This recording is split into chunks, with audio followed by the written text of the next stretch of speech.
hey guys কি খবৰ আজি মানে ফটাফট এটা আপোনালোকৰ বাবে ভিডিঅ' বনাবলৈ আহিছোঁ কাৰণ কালি হৈছে HSLC ৰিজাল্ট দিব মানে কালি হ'ল 15 তাৰিখ আৰু মেট্ৰিকৰ কালি ৰিজাল্ট দিব চ' কি হ'ল আপোনালোকে বাৰু ৰিজাল্ট কেনেকৈ চাব মানে মেট্ৰিকৰ ৰিজাল্ট কেনেকৈ চাব চ' গাইজ আজি ফটাফট আপোনালোকক কৈ আছোঁ কেনেকৈ ৰিজাল্ট চাব আৰু আপোনালোকে মেট্ৰিকৰ ৰিজাল্টৰ লগতে আপোনালোকে মাৰ্কশ্বিটো উলিয়াব পাৰিব অনলাইনে আৰু আপোনালোকে ৰোল নাম্বাৰ নজনাকৈও আপোনালোকে মেট্ৰিকৰ ৰিজাল্ট চাব পাৰিব ৰোল নাম্বাৰ নজনাকৈ কেনেকৈ আপোনালোকে ৰিজাল্ট চাব আজি কৈ আছোঁ আপোনালোকক ভিডিঅ'টো শেষলৈ চাওক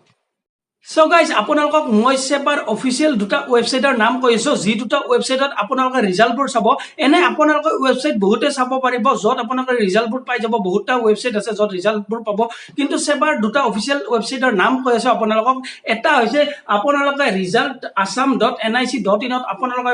চাব পাৰিব ৰিজাল্টবোৰ আপোনালোকে চাব পাৰিব আৰু তাত কি হ'ব আপোনালোকে ডাইৰেক্ট মাৰ্কশ্বিটখন পাই যাব মাৰ্কশ্বিটত আপোনালোকে ৰিজাল্টবোৰ সকলোবোৰ পাই যাব আৰু আপোনালোকক সেকেন্ড ৱেবছাইটৰ নামটো কৈছো কাৰণ আপোনালোকে এই দুটা ৱেবছাইটত আপোনালোকৰ ৰিজাল্টবোৰ সোনকালে পাই যাব বা সবতকৈ আগতে এই দুটা ৱেবছাইটতে ৰিজাল্টবোৰ আপোনালোকে পাব আৰু সেকেন্ড ৱেবছাইটটোৰ নাম হৈছে আৰু নামটো হৈছে result.sebaonline.org এই ৱেবছাইটটো আপোনালোকে মানে কি ৰিজাল্টবোৰ আপোনালোকে পাই যাব এই ৱেবছাইটটোতো পাই যাব সো গাইজ আপোনালোকক মই আৰু এটা ৱেবছাইটৰ নাম কৈছো যি ৱেবছাইটত আপোনালোকে কোনো লৰা ছোৱালীৰ ৰোল নাম্বাৰ নজনাকৈ আপোনালোকে চাই ল'ব পাৰিব তাত কোনো ৰোল নাম্বাৰৰ প্ৰয়োজন নাই মেট্ৰিকৰ ৰিজাল্ট আপোনালোকে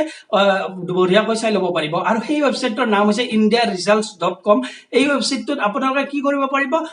লৰা ছোৱালীটোৰ আপোনালোকে নাম মাৰি দিলে হ'ল নাম আপোনালোকে তাত সাৰ্চ কৰি দিলে হ'ল তাত দেউতাকৰ মাকৰ নাম থাকি যাব তাত আপোনালোকে ধুনীয়াকৈ ৰিজাল্টটো চাই ল'ব পাৰিব সো আপোনালোকে ডেসক্ৰিপচনত সকলোবোৰ ৱেবছাইটৰ নাম পাই যাব আপোনালোকে ভালদৰে চাই ল'ব সো গাইজ এইখিনি আছিল আজিৰ ভিডিঅ'টোত আৰু সকলোৱে যিসকলে মেট্ৰিক দিছে বা HSLC পৰীক্ষা দিছে তেওঁলোকৰ বাবে বহুতে ডাঙৰ শুভেচ্ছা থাকিল মানে কি ভাল ৰিজাল্ট হ'ব বুলি আপোনালোকক শুভেচ্ছা যাচিলো সো এইখিনি আৰু আজিৰ ভিডিঅ'টোত এইখিনি যদি ভিডিঅ'টো ভাল লাগিছে লাইক কমেন্ট শেয়াৰ কৰি দিব